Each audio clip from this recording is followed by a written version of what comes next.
j'ai parlé d'identification primaire, parce que bon, qu'est-ce que c'est que l'identification primaire? C'est un concept qui a été élaboré par Freud, qui décrit une relation qui s'établit chez les enfants, moins de 5 ans, entre eux et leurs parents,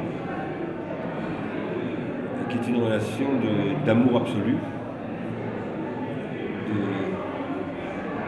d'identification complète du petit à ses parents, les parents étant pour lui absolument tout puissants, ne pouvant absolument pas se tromper, et auquel il s'identifie. En s'identifiant à eux, il intériorise, dit Freud, l'idéal du moi des parents, c'est-à-dire que progressivement il se construit un surmoi à travers cela. Et ce processus est indélébile, c'est-à-dire que notre identification primaire, c'est le socle de notre appareil psychique. C'est quelque chose qui reste profondément inconscient et qui constitue la base de notre personnalité. Alors pourquoi est-ce que c'est important de parler de l'identification primaire aujourd'hui? C'est parce que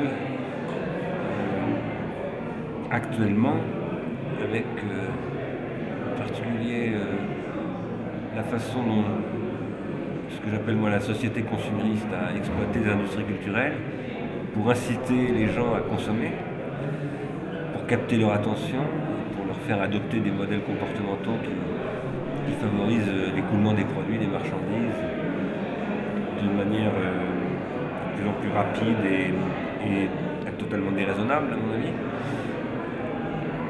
On en est arrivé à organiser, depuis le tout début de la vie jusqu'à la mort, une captation de l'attention des individus par les médias audiovisuels en particulier, principalement la télévision, mais pas seulement. Et ça aboutit, par exemple, au niveau des petits-enfants de 0 à 5 ans, à ce que leur rapport à leurs parents soit de plus en plus ténu, voire complètement inexistant. Ça a aussi conduit des gens du corps médical aux États-Unis, des gens qui sont spécialistes de pédopsychiatrie,